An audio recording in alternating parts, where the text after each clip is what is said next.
हरे कृष्णा।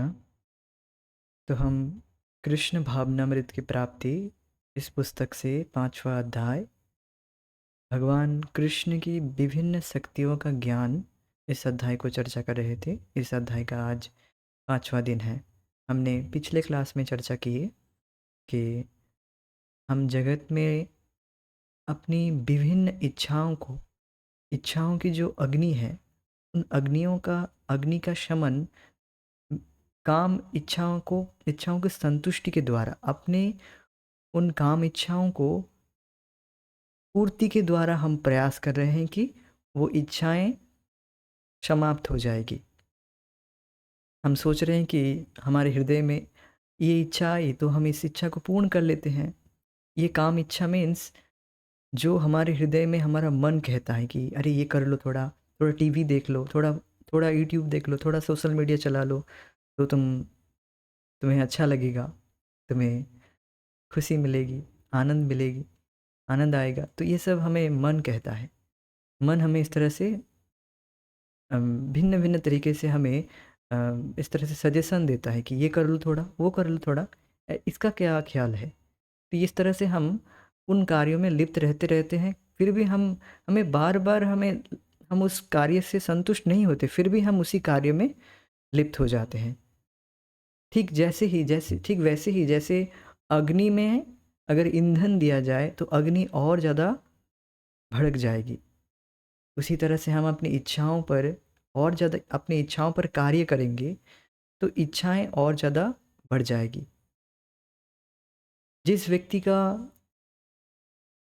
नौकरी और जो भी और जो कार्य है, उस नौकरी आदि कार्य में किसी किसी व्यक्ति का इच्छा ही नहीं है, जो व्यक्ति का इस इच्छा ही नहीं है, वो कार्य ही नहीं करेगा, वो नौकरी आदि करेगा ही नहीं। जिसकी इच्छा नहीं है वो करेगा ही नहीं। इच्छा आएगी तो उस पर हमें उस पर अगर हम कार्य करेंगे तो और ज़्यादा वो इच्छाएं बढ़ जाएगी। तो इसीलिए तो फिर प्रश्न होगा, तो फिर इन इच्छाओं का शमन कैसे होगा। इस भौतिक जगत में जो इच्छाएं हैं, ये अनलेनच अग्नि की तरह है। इन इच्छाओं का शमन एकमात्र आध्यात्मिक गुरु, स्पिरिचुअल मास्टर के आश्रय में जाकर ही इस अग्नि का शमन हो सकता है। अग्नि तभी शांत होगी जब हम आध्यात्मिक गुरु के शरण में जाएंगे। आध्यात्मिक गुरु भगवान श्री कृष्ण से, भगवान श्री कृष्ण रूपी कृपा सिंधु से, कृपा सिंधु का क्या है, कृपा सिंधु है भगवान कृष्ण, वहाँ से कृपा को संचित किए हुए हैं। ठीक जैसे मेघ मेघ समुंदर से पानी को इकट्ठा करके फिर जहाँ पर समुंदर नहीं है, जहाँ बिल्कुल कोई पानी का स्रोत नहीं है, वहाँ पर मेघ जाकर वहाँ पर वर्षा करता है। उसी तरह आध्यात्मिक गुरु भगवान कृष्ण की कृपा को संचित किए हुए मेघ है, और इस जगत रूपी दावानल में अपनी वर्षा करके वह उस दावानल का शमन करते हैं, दावानल को शांत कर देते हैं। जिस दावानल को हम अपने प्रयास से फायर ब्रिगेड बुला ले या फिर कितनी ही बाल्टी पानी डाले, अपने प्रयास से हम नहीं शमन कर सकते हैं। उस भयानक दावाग्नि को एकमात्र ही आध्यात्मिक गुरु ही शांत कर सकते हैं। ये हमने चर्चा किए थे। तो इस प्रकार जो कृष्ण कृपा की वर्षा करते हैं वे ही गुरुदेव हैं, वे ही गुरुदेव कहलाते हैं। तथाकथित इस जगत में हम गुरुओं को देखते हैं जो बस पैसे लेने के लिए हमारे पीछे लगे रहते हैं कि बस ये जन्माष्टमी आ गया, अरे अब समय पर्ची काटने आ जाते हैं ऐसे। तो कुछ आध्यात्मिक ज्ञान नहीं देते। बस ये अब तो जन्माष्टमी आ गया है, ये आ गया है, वो आ गया है, अबे सॉरी, अरे अब हमें डोनेशन दीजिए। तो ये सब वास्तविक में गुरु का, ये वास्तविक कर्तव्य नहीं है। गुरु का कर्तव्य है कि इस जगत में हम जो व्यक्ति इस जगत में हमारे हृदय में जो काम इच्छा रूपी दावाग्नि जल रही है उसको शांत करे। कैसे? आध्यात्मिक ज्ञान देकर, तभी यह शांत हो पाएगी। यही गुरु का कार्य है। कृपा सिंधु रूपी जो बादल है, वो कृपा सिंधु से गुरुदेव कृपा को इकट्ठा करके हम इस भौतिक जगत में बद्ध जीवों के हृदय में जो अग्नि जल रही है उसको शांत करते हैं। ये बात है। तो वैदिक साहित्य में कहा गया है कि कृष्ण भावनामृत के दिव्य विज्ञान को समझने के लिए हमें समस्याओं की इस भीषण आग को बुझाने का ज्ञान प्राप्त करना चाहिए। तो आप समझ रहे हैं कि जो कृपा रूपी जो वर्षा है, कृपा क्या है? कृपा यही है, कृपा यही है। इसलिए प्रभुपाद जी ने जो अपने मुख निश्रित वाणी हाथ के द्वारा हमारे वाणी प्रस्तुत किए हैं बुक फॉर्म में हमें ज्ञान मिला है, जो वो हम पढ़े, वो हम सुने, भक्तों के मुख से सुने और उसको चर्चा करें, तभी यही कृपा है वास्तव में। गुरु जी ऐसे हाथ से कुछ रेज निकाल देंगे, ये कृपा नहीं है। या हाथ से कुछ बभूति वगैरह निकाल दिया, अरे हमारे गुरु महाराज तो हाथ से बभूति निकाल देते हैं, एटसेट्रा एटसेट्रा, कुछ मैजिक वगैरह दिखा देते। They are not spiritual master.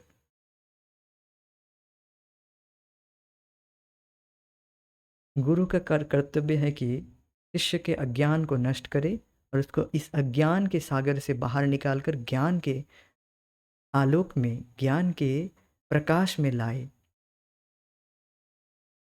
जिसके द्वारा उसका ज्ञान नष्ट होता है। अज्ञान की वजह से ही हमारे हृदय में ये इच्छाओं की अग्नि जल रही है, काम इच्छाओं की अग्नि, दावाग्नि।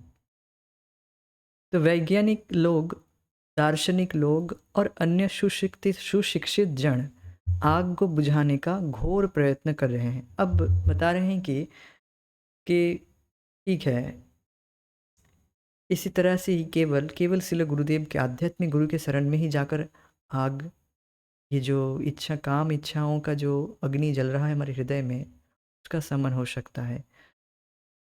तो फिर कोई कह सकता है फिर शायद जो ध्यान आदि, या फिर हम बहुत ज़्यादा शिक्षा, दार्शनिक फिलोसफी में निष्णात हो जाएंगे, यज्ञ दान तपस्या ये सब करेंगे, हम गुरु के शरण में नहीं जाएंगे, तब भी क्या इस अग्नि को शमन किया जा सकता है? तो देखिए नहीं।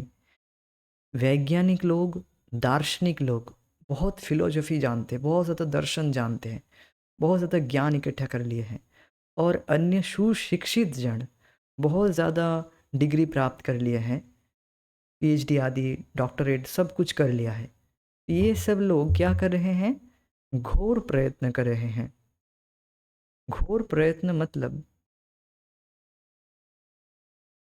गुरुदेव, शील गुरुदेव अर्थात भगवान कृष्ण के प्रतिनिधि के शरण में ना जाकर, यानी कि भगवान कृष्ण से इतर, भगवान कृष्ण को संतुष्ट ना किए बिना जो भी कार्य हम अपने प्रयास से करना चाहते हैं, भगवान कृष्ण को दूर रखकर, भगवान की प्रसन्नता से हमें कोई मतलब नहीं है, हम अपने प्रयास से उस अ, परिस्थिति को नियंत्रण करना चाहते हैं, उस समस्या का समाधान करना चाहते हैं। समस्या यही है कि हम भगवान से विमुख हैं और हम अपने प्रयास से उस समस्या का समाधान करना चाहते हैं। इसे कहते हैं घोर प्रयत्न। कर्मी अर्थात, किंतु इसका परिणाम क्या होता है? किंतु परिणाम में और बड़े से बड़े बम बनते दिखाई देते हैं। जो साइंटिस्ट लोग हैं, जो तथाकथित साइंटिस्ट लोग हैं, वे इस तरह से बड़े बड़े बम बना रहे हैं। तो इससे क्या हो गया? इससे क्या दावाग्नि शांत हो जाएगी?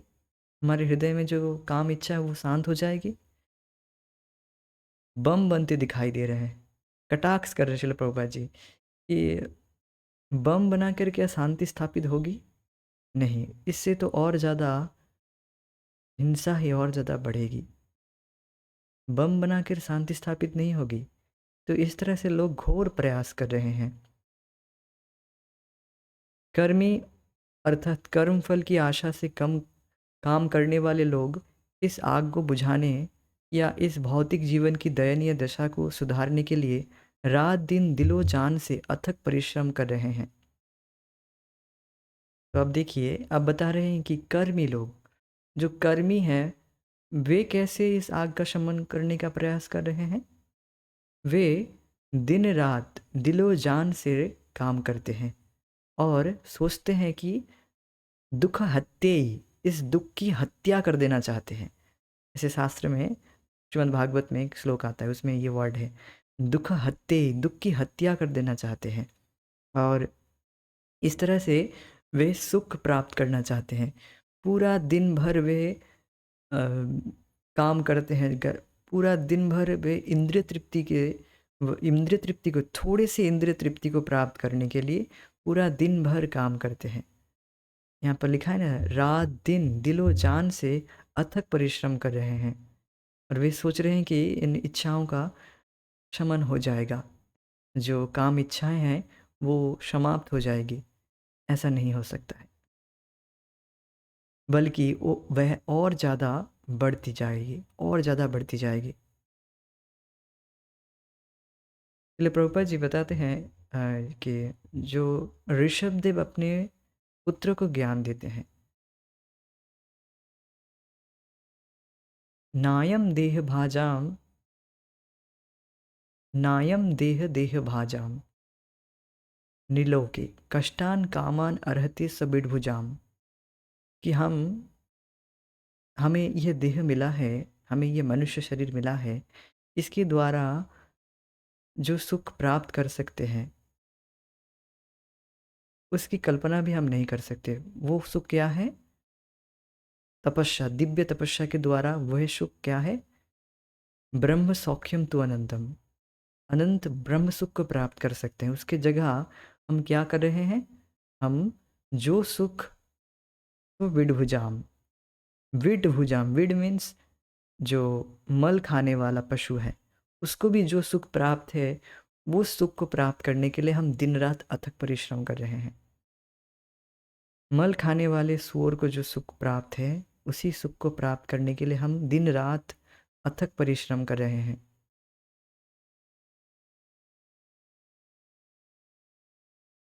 व्यक्ति को सोचना चाहिए अपने इस दुर्लभ मानव जीवन को केवल इंद्रिय सुख को प्राप्त करने के लिए वेस्ट नहीं करना चाहिए।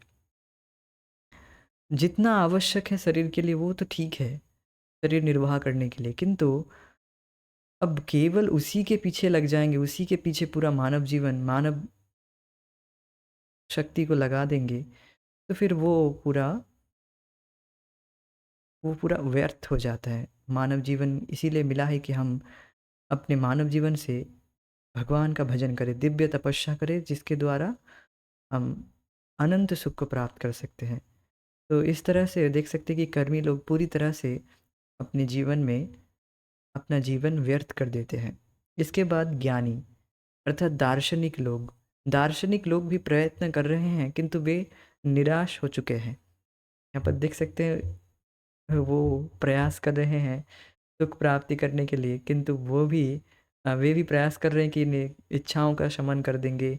बहुत सालों, हजारों हजारों साल दार्शनिक ज्ञानी लोग तपस्या करते हैं।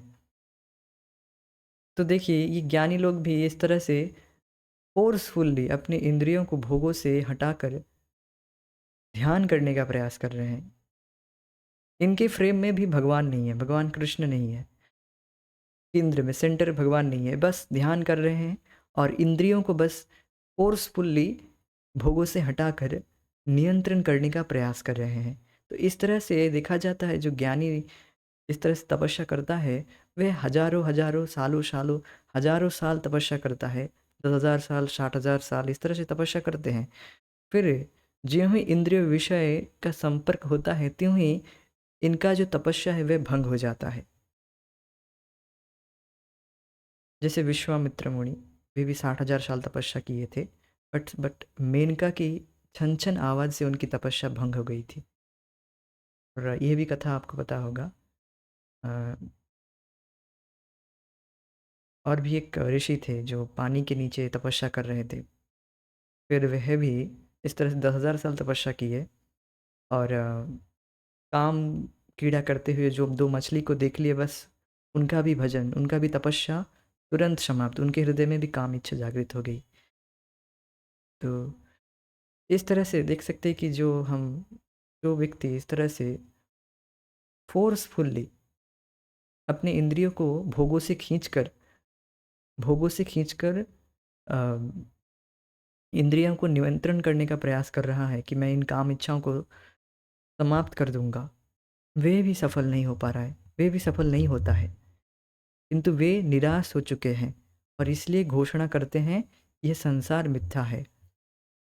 तो देखिए, ये दार्शनिक लोग और ज्ञानी लोग, ये जब कर्मी थे एक टाइम में कर्मी थे, तो ये लोग बहुत ज़्यादा भोग किए, इंद्रिय तृप्ति किए, बट सुखी नहीं हुए। फिर ये ज्ञानी बन गए कि अरे! ये जगत तो पूरा दुःख का घर है, ये जगत है ही नहीं, ये जगत मिथ्या है। ये जगत मिथ्या है, क्या करना है? अपने अस्तित्व को ही समाप्त कर देना है, शून्य में लीन हो जाना है, ये जगत ही नहीं है, जगत मिथ्या है। तो कहते हैं ब्रह्म सत्य जगन मिथ्या, ब्रह्म सत्य है जगन मिथ्या, और जगत यह मिथ्या है, जगत है ही नहीं, इस तरह से बोलते हैं। इस तरह से भोग करके जब तंग आ जाते हैं, तंग आकर फिर कहते हैं, अरे ये जगत है ही नहीं, जगत ये मिथ्या है, जगत को छोड़ो, और शून्य में लीन हो जाते हैं। तो इस तरह से शून्य में लीन होकर भी जब इनको सुख नहीं मिलता है, आनंद नहीं मिलता है, तो फिर वहाँ से भी वे गिर जाते हैं फिर। तो ऐसा सोचकर वे परमेश्वर के अस्तित्व में लीन होने का और इस प्रकार आग बुझाने का प्रयत्न करते हैं। ये उस सियार की भांति है जो अंगूर की बेली से कुछ अंगूर पाना चाहता है, किंतु जब वह सफल नहीं होता तो कहता है, "उम्म, ये अंगूर तो खट्टे हैं।" योगी और ध्यानी लोग उच्च यौगिक शक्ति प्राप्त करना चाहते हैं। वे महान भी वे महान से महत्तर, सूक्ष्म से सूक्ष्मतर, लघु से लघुतर, गुरु से भी गुरुतर बनना चाहते हैं। किंतु यह पूर्ण रूपेण बालकों का खेल है। तो देखिए, समझ रहे होंगे कि यह वैसा ही है जैसे सियार सियार जब एक कथा पता होगी आपको कि सियार जब वन में घूम रहा होता है, तो उसे अंगूर के पेड़ दिखते हैं जो बहुत ऊंचे लगे हुए होते हैं। तो वो बहुत ज़्यादा प्रयास करता है, फिर उसे मिलता नहीं है, वो पहुंच नहीं पाता उस तक। तो फिर वो कहता है, अरे अंगूर तो खट्टे हैं, छोड़ो। तो इसी तरह से ये लोग इंद्रिय तृप्ति करने का प्रयास करते हैं, फिर इंद्रिय तृप्ति करके भी जब सुख नहीं मिलता, तो फिर कहते हैं जगत मिथ्या है, ये जगत है ही नहीं। किंतु वास्तव में है नहीं, ऐसा नहीं है, जगत है, किंतु वे टेम्पररी है, अस्थाई। अस्थाई का मतलब ये नहीं कि है ही नहीं, है, बट अस्थाई है, कुछ समय के लिए है, फिर ये नष्ट हो जाएगा।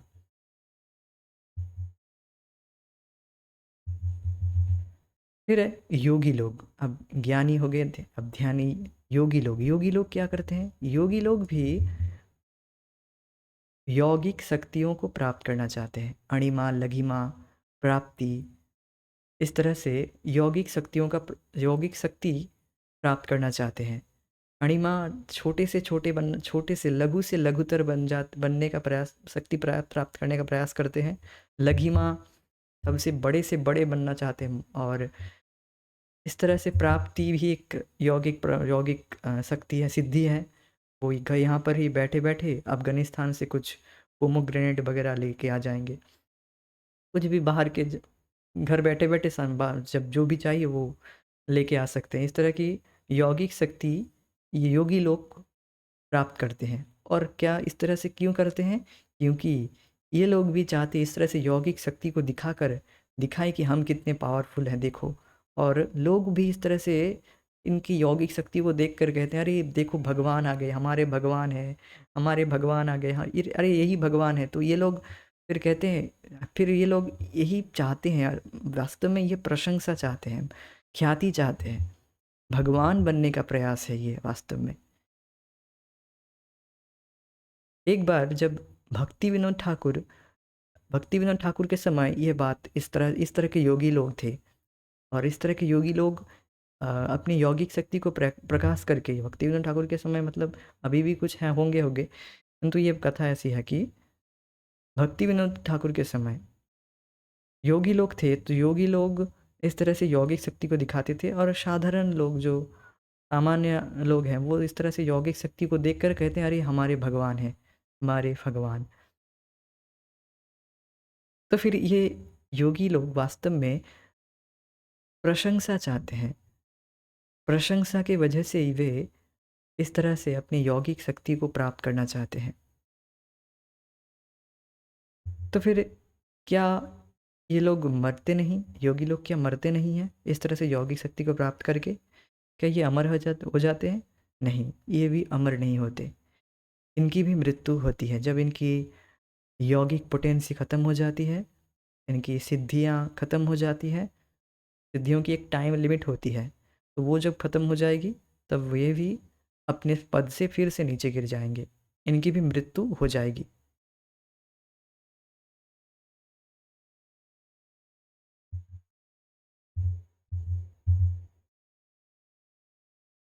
किंतु यह पूर्ण रूपेण बालकों का खेल है। ये सब बालकों का खेल है वास्तव में। जैसे एक बालक खेल-खेल में ही सुपरमैन पावर, स्पाइडरमैन इस तरह की इच्छाएँ करता है कि मैं सुपरमैन बनूँगा, स्पाइडरमैन बनूँगा, एटसेट्रा, एटसेट्रा, वो इच्छाएँ करता ही है कि मैं तो हीरो बनूँगा। इस तरह से छोटा बच्चा इच्छा करता है। तो ये लोग भी इस तरह से बच्चों की तरह खेल करते हैं, फिर से नीचे गिर जाते हैं। तो किसी भी भौतिक शरीर के साथ भौतिक जीवन की समस्याएँ अवश्य ही रहेगी, चाहे वह शरीर महान हो या तुच्छ हो, हल्का या भारी। देखिए, सारी समस्या का जड़ यह है कि ये भौतिक शरीर, यस, शरीर है इसीलिए दुःख है। आप देखेंगे कि ये दुःख है, वो दुःख है, दुःख का कारण यही है कि शरीर है। शरीर के वजह से ही हमें दुःख मिल रहा है, ये भौतिक शरीर के वजह से। इस भौतिक शरीर के वजह से ही हमें दुःख मिल रहा है। छोटा-सा नाखून में छोटा-सा कुछ वो इसके साइड में जो कुछ हो जाता है ना, क्या कहते हैं?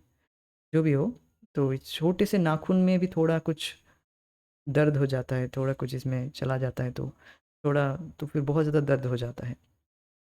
तो आप देख सकते हैं कि ये शरीर पूरा बना ही है, दुःख देने के लिए ये शरीर दिया गया है हमें। चाहे वह हल्का हो या भारी शरीर हो, चाहे हमें ब्रह्मा जी का भी शरीर क्यों ना मिल जाए, जो बुद्धि तत्व से बना है, जिनका शरीर बुद्धि तत्व से बना है, उनका भी मृत्यु होती है, उनकी भी मृत्यु होती है। जब उनका परमायु समाप्त हो जाता है 100 साल, तब उनकी भी मृत्यु हो जाती है। तो इस प्रकार कोई व्यक्ति चाहे एक स्तर से दूसरे स्तर तक, कर्मी से ज्ञानी या दार्शनिक अथवा योगी या ध्यानी के स्तर तक पहुंच जाए, किंतु प्रत्येक स्थिति में उसे अंत में भक्ति के स्तर पर पहुंचना ही पड़ता है। तो इस तरह से ये योगी, ज्ञानी, ध्यानी, इस तरह से ये सब कुछ भोगने के बाद, ये सब कुछ ट्राई करने के बाद, ये सब यही निष्कर्ष में इनको पहुंचना ही पड़ता है कि भक्ति करके ही सुखी होंगे। भक्ति के बिना हम सुखी नहीं हो पाएँगे। जो जो ज्ञानी इस तरह से समझ लेता है, वो महात्मा कहलाएगा। तो हम आगे के भगवद गीता के श्लोक से देखेंगे। किंतु प्रत्येक स्थिति में उसे अंत में भक्ति के स्तर तक पहुंचना ही पड़ता है। जब अर्थात भक्ति के स्तर में पहुंचने के बिना ये कोई भी व्यक्ति सुखी नहीं हो सकता है। यही यथार्थ विकास की प्रक्रिया है। भगवद गीता में इस प्रकार से इसका संकेत किया गया है। बहुनाम जन्मनामन्ते ज्ञानवान मां प्रपद्यते वासुदेव सर्वमिति स महात्मा सुदुर्लभा। बहुनाम जन्मनामन्ते ज्ञानवान मां प्रपद्यते वासुदेव सर्वमिति स महात्मा सुदुर्लभा। अनेक जन्मों जन्मांतरों के बाद जिसे सचमुच ज्ञान होता है, वह मुझे समस्त कारणों का कारण जानकर मेरी शरण में आता है। ऐसा महात्मा अत्यंत दुर्लभ है। तो देखिए, जो कर्मी है, तो यहाँ पर जो ज्ञानी की बात कही जा रही है, वह ज्ञानी बहुत जन्मों जन्मों तक इस तरह से ध्यान तप आदि करके फिर वह कंक्लूज़न यही ड्रॉ करता है कि ये सब सुख देने वाला नहीं था, ये सब मैंने केवल अपना समय व्यर्थ किया। उसका कंक्लूज़न फिर यही आता है कि वासुदेवम सर्वमिति, भगवान वासुदेव ही इन सभी का कारण है। सर्वम इति, ये जो भी प्रयास था, ये मेरा अथक प्रयास था, केवल ही मैंने समय व्यर्थ ही किया है। उसको ऐसा रियलाइजेशन होता है। जो ज्ञानी बहुत बहुत जन्म इस तरह से ध्यान और एटसेट्रा बहुत सारे प्रयास किए, अपने हृदय की काम वासना को समाप्त करने के लिए बहुत प्रयास किए, बहुत जन्मों जन्मों तक वह ज्ञानी प्रयास किया। फिर वह उसका क्या कंक्लूजन आया एंड में आकर कि वासुदेवम सर्वमिति, भगवान वसुदेव ही सभी कुछ के कारण हैं। अर्थात भगवान वासुदेव के शरण में जाना ही मेरा कर्तव्य है। भगवान वासुदेव के प्रसन्नता ही एकमात्र जीवन का लक्ष्य है। भगवान वासुदेव को प्रसन्न करना ही मेरे जीवन का लक्ष्य है।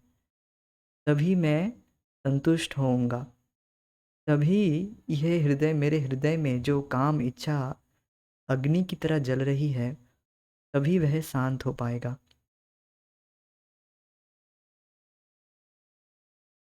तो स महात्मा सुदुर्लभ, वह महात्मा बहुत दुर्लभ है। तो यह महात्मा का डेफिनेशन है। महात्मा कौन है? महात्मा, तो वह महात्मा कहलाता है, समझ रहे हैं?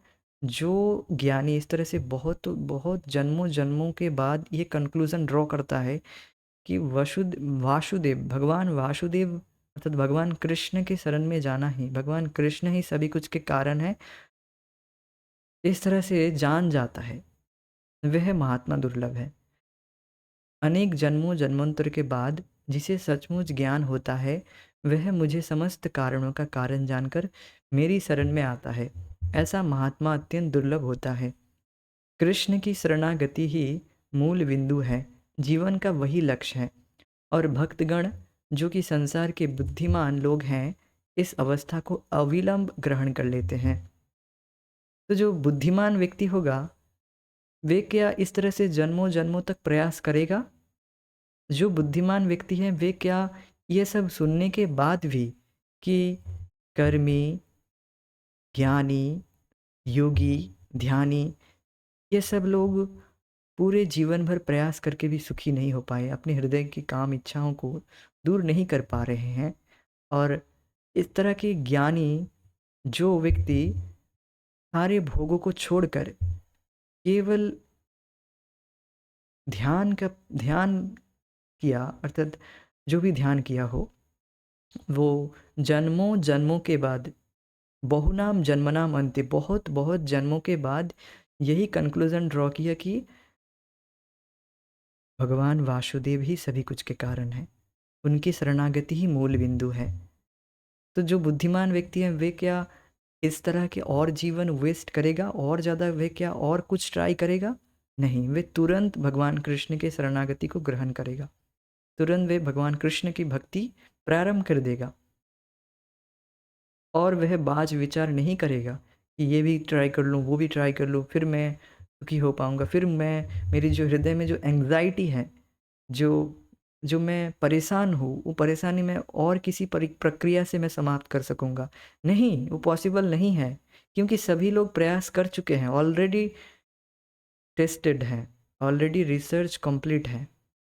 जो दार्शनिक लोग अभी रिसर्च में लगे पड़े हैं, सुख कैसे प्राप्त करें, जगत प्रकृति का भोग करके, प्रकृति पर प्रभुत्व जताकर सुख प्राप्त करना चाहते हैं, अर्थात मृत्यु को टालना चाहते हैं, वो नहीं कर पा रहे हैं। और जो ज्ञानी बहुत जन्मों के बाद ये कंक्लूज़न ड्रॉ कर लिया है ऑलरेडी, वो ऑलरेडी सब कुछ रिसर्च करने के बाद ये कंक्लूज़न ड्रॉ कर लिया है, और हमें रिसर्च करने की ज़रूरत नहीं है। अब जो करना चाहता है वो तो उसे उसे भी इसी प्रोसेस में बहुत जन्मों के बाद ऐसे घूम घूम कर वो भी, अगर भगवान की कृपा हो, गुरु कृष्ण की कृपा से, वो भी इस प्रोसेस को फिर ऐसे समझ पाएगा कि हाँ, मैं तो बहुत जन्मों जन्मों के बाद समझ पाया हूँ कि हाँ, भगवान वासुदेव के शरण में जाना ही एकमात्र जीवन का लक्ष्य है। भक्तजन तुरंत समझ जाते हैं, वे बुद्धिमान होते हैं, तो वे तुरंत भगवान कृष्ण के शरणागति को ग्रहण करते हैं। इसलिए श्री कृष्ण कहते हैं कि वे लोग बुद्धिमान हैं। यज्ञै संकीर्तनै प्राय यजन्ति ही सुमेधसा। जो संकीर्तन यज्ञ का संकीर्तन आंदोलन में भाग लिया है, इस हरे कृष्णा कृष्ण कृष्णा हरे हरे, हरे राम राम राम हरे हरे, जो हरे कृष्ण महामंत्र जाप कर रहा है, कीर्तन कर रहा है, संकीर्तन आंदोलन संकीर्तन कर रहा है, वे तो वही सुमेध है, वही बुद्धिमान है, वही वही सारे शास्त्रों के सारों को समझ लिया है, और वसुदेव के शरण में वही आ गया है। शरण में जाने का यही मतलब है कि हम भगवान का भजन करें, वह बुद्धिमान है। यदि अनेक अनेक जन्मों के पश्चात भी मनुष्य को इसी शरण बिंदु पर पहुंचना है, तो अविलंब ही क्यों ना पहुंच जाए। अगर इतने जन्मों के बाद, इतने सारे पछड़े झेलने के बाद यही कंक्लूजन ड्रॉ होता है कि कृष्ण से विमुख होना ही दुख का कारण है, कृष्ण की शरण में जाना ही एकमात्र जीवन का लक्ष्य है, तभी सारे समस्याएं समाधान हो जाएगी, तो व्यक्ति अविलंब क्यों नहीं उस शरण में नहीं जाएगा, क्यों नहीं उस बिंदु पर पहुंचना चाहेगा, वह क्यों अपने समय को गवाएगा, क्योंकि उसके हृदय में अभी तक श्रद्धा नहीं है। तो कोई कह सकता है अभी मेरे हृदय में श्रद्धा नहीं है, मैं विश्वास नहीं कर पा रहा हूँ, ये सब हो पाएगा कि नहीं। तो देखिए, आपको श्रद्धा नहीं है अभी, किंतु आप अपनी श्रद्धा को कहीं ना कहीं तो लगा रहे हैं ना। आप भगवान के वाणी पर अगर श्रद्धा नहीं देते हैं, ये भगवान खुद बोल रहे हैं, वे महात्मा सुदुर्लभ है, भगवान की वाणी है, तो हम अपने श्रद्धा को भगवान में नहीं लगाते हैं, तो हमें उस श्रद्धा को तो कहीं ना कहीं लगाना ही होता ही है ना।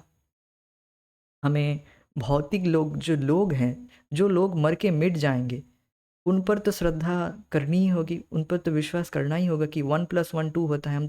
हम आर्ग्यूमेंट नहीं करते हैं, नहीं, हम प्रमाण करेंगे 1+1 2.1 होता है।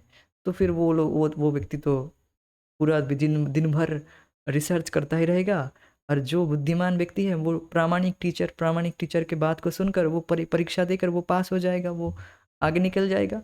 और जो व्यक्ति यही संदेह करते रहेगा कि 1+1 2 नहीं 2.1 होता है, वो व्यक्ति तो कभी परीक्षा में ही नहीं बैठ पाएगा, वो स्कूल में भर्ती ही नहीं लेगा कभी, वो पढ़ेगा, आगे पढ़ाई नहीं करेगा, कंटिन्यू ही नहीं करेगा।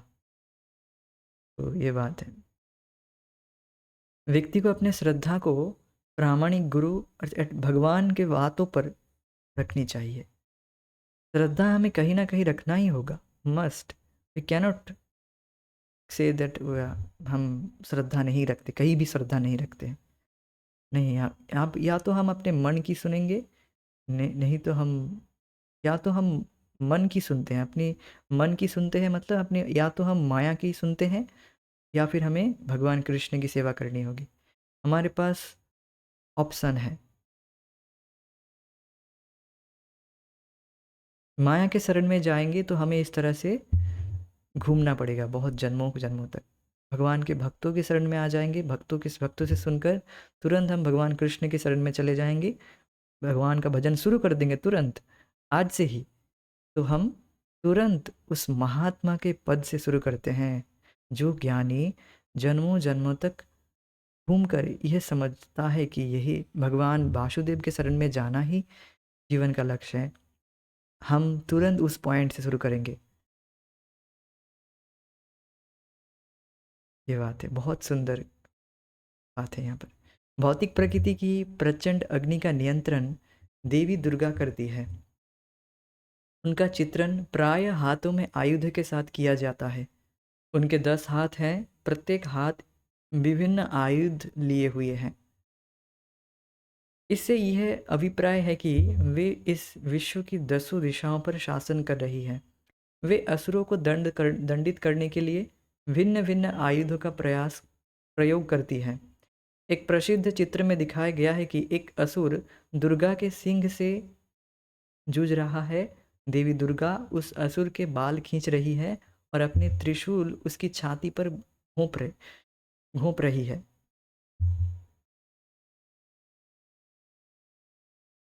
यदि इस चित्र का अध्ययन करें तो हम पाएंगे कि हम ही वह असुर हैं और हम इस भौतिक जीवन के त्रिविध ताप, भौतिक, दैविक, आध्यात्मिक दुख के रूप में 3 ताप ही त्रिशूल हैं और जिनसे हम सदैव पीड़ित रहते हैं।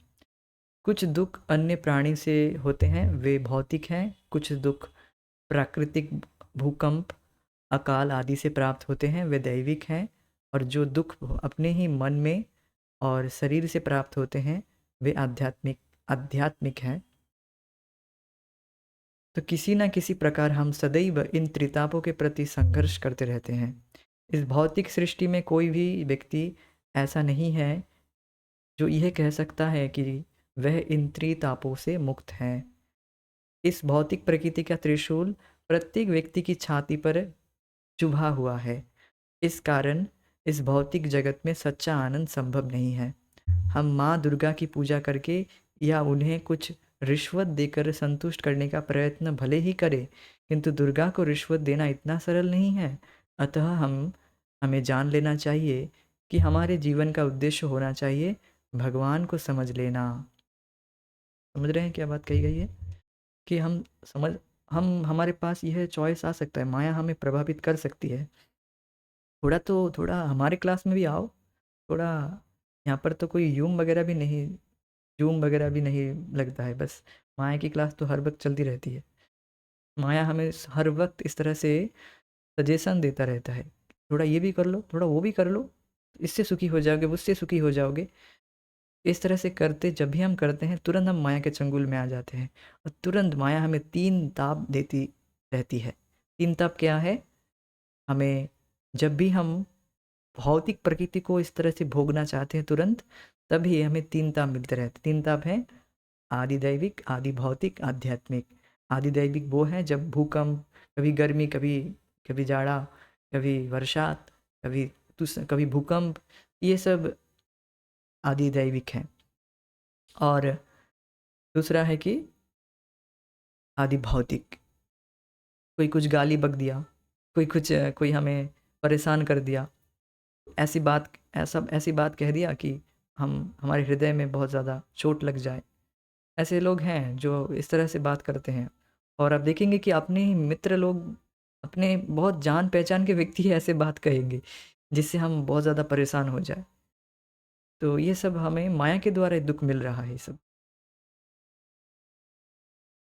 तीसरा है कि मन और शरीर में कुछ ना कुछ दुख लगा ही रहता है। कोई नहीं कह सकता कि हम पूरी तरह से स्वस्थ हैं। कुछ ना कुछ दुख तो लगा ही रहता है। और वो भी ना हो तो मन में कुछ ना कुछ असंतुष्टि लगी ही रहती है। अरे आज मन मन नहीं लग रहा है, मन कोई अच्छा नहीं है आज, मन मन मन मेरा दुखी है, ये एटसेट्रा एटसेट्रा। तो इस तरह से देख रहे हैं कि कोई भी व्यक्ति छूटा नहीं है, हर कोई व्यक्ति माया के द्वारा प्रभावित है। और जो व्यक्ति सोच रहा है कि मैं माया को दुर्गा देवी है, तो जो माया देवी है उनको उनको रिश्वत देकर, उनकी पूजा रिश्वत देकर मैं उनको संतुष्ट कर लूँगा, तो फिर नहीं, ऐसा नहीं होगा।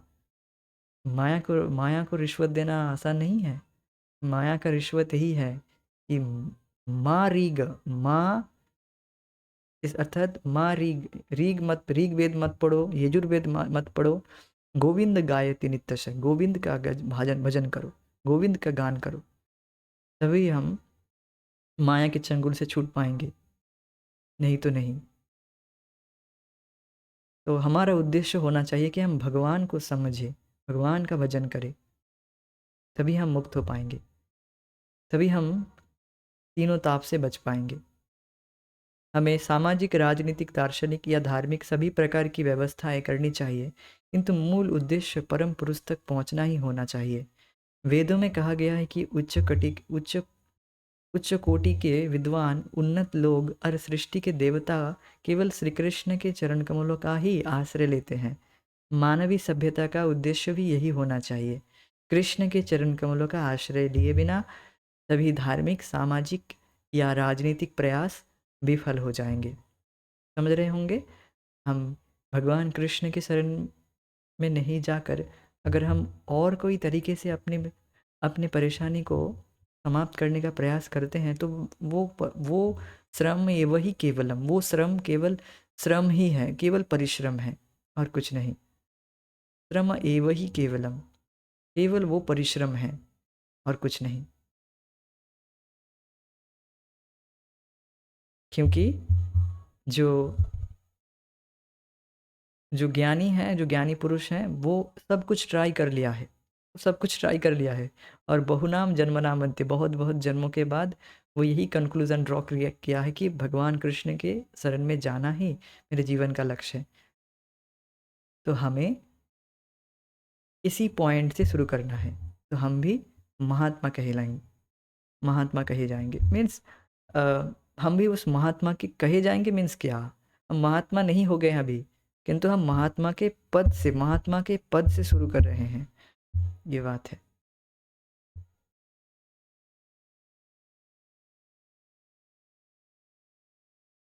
तो यहीं पर आज हम रुक जाएंगे, आगे की चर्चा हम आगे करेंगे। तो आज हमने क्या सीखा?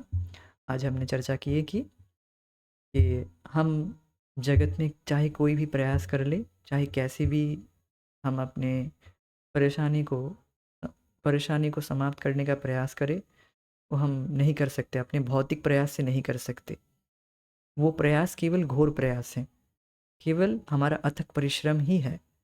हम केवल भगवान श्री कृष्ण के चरण कमल के शरण में जाकर ही, अर्थात भगवान का नाम जप करके, भगवान कृष्ण का पूर्ण नाम जप करके, और श्रील गुरुदेव के आश्रय में, श्रील गुरुदेव जैसे हमें इंस्ट्रक्शन देते हैं वैसे भगवान की सेवा करके ही हम सुखी हो पाएंगे, हम अपने हृदय की काम इच्छाओं को शांत कर पाएंगे।